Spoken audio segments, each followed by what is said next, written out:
Hello students, कैसे हैं आप सभी। उम्मीद करता हूँ आप सभी बहुत अच्छा कर रहे होंगे। आज जो मैंने इंग्लिश ग्रामर का टॉपिक लिया है ये पार्ट्स ऑफ स्पीच है।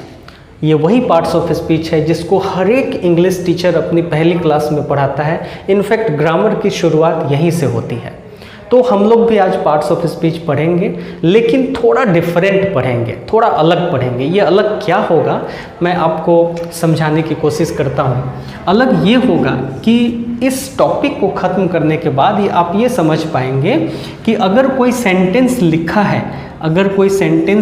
है, Ram is a good boy, अगर ये सेंटेंस लिखा है तो आपको पता होना चाहिए कि अगर हमने पार्ट्स ऑफ स्पीच पढ़ा है, यू मस्ट नो राम कौन सा पार्ट्स है। ये तो एक स्पीच हो गया, एक स्टेटमेंट हो गया, लेकिन राम जो यहाँ है ये जो वर्ड है ये पार्ट्स ऑफ स्पीच का कौन सा पार्ट है। इज़ पार्ट्स ऑफ स्पीच का कौन सा पार्ट है। ए कौन सा पार्ट है। गुड कौन सा है। बॉय कौन सा है।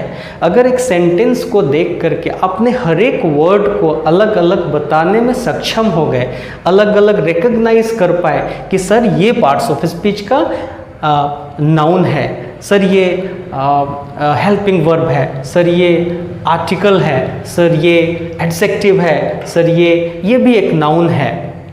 तो अगर ऐसे आप बाइफरकेट करके एक एक वर्ड को बता पा रहे हैं कि ये कौन सा पार्ट्स ऑफ स्पीच है, इट मीन्स कि आपने पार्ट्स ऑफ स्पीच को अच्छे से पढ़ा है यहाँ पे।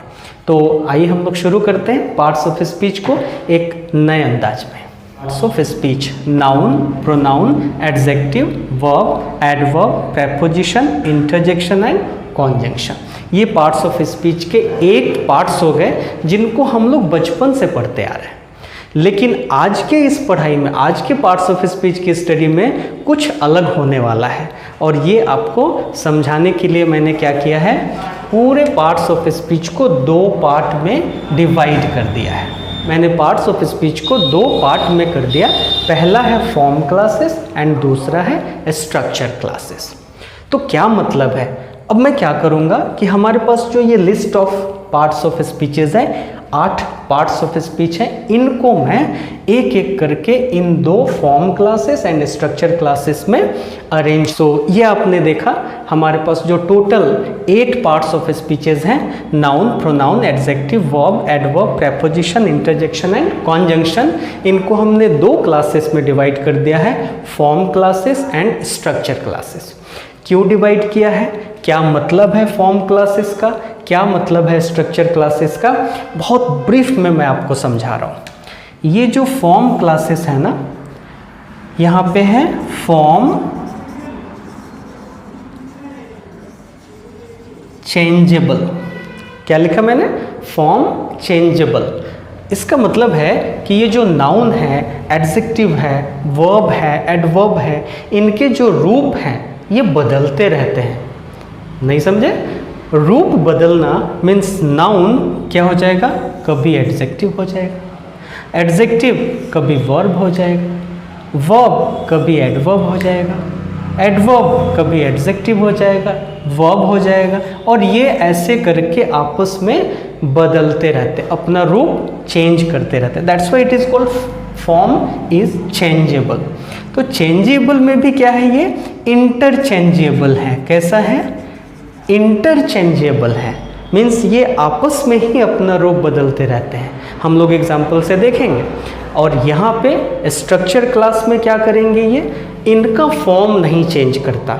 ये जो कुछ भी है, प्रोनाउन है, प्रेपोजिशन है, इंटरजेक्शन एंड कॉन्जंक्शन है, इनका फॉर्म कभी चेंज नहीं करता। ये अगर ऑन है तो पूरी इंग्लिश भाषा में इनका यूज़ ऑन के रूप में ही होगा, इनका दूसरा कोई फॉर्म आपको नहीं मिलेगा।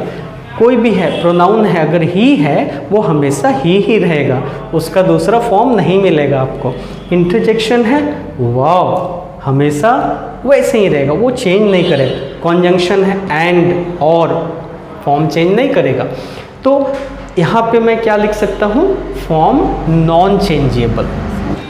स्ट्रक्चर क्लासेस का जो फॉर्म है कभी चेंज नहीं करता है, वो कॉन्क्रीट है, वो एब्सोल्यूट हैं उनका फॉर्म चेंज नहीं करेगा, लेकिन फॉर्म क्लासेस का जो रूप है वो चेंज करेगा। तो आइए हम लोग देखते हैं एक एग्जाम्पल से कि कैसे फॉर्म चेंज करता है। और मैंने आपको बोला था कि पार्ट्स ऑफ स्पीच में 2 सवालों का जवाब आज आपको मिलने वाला है कि what are the usages of form classes and structure classes. Sentence में इन दोनों का यूज़ क्या है। और दूसरा जो आपको जवाब मिलेगा वो ये कि फॉर्म क्लासेस अगर रूप बदलते हैं तो कैसे बदलते हैं और इनका यूज़ हमारे इंग्लिश ग्रामर के नॉलेज में कैसे एडअप होने वाला है।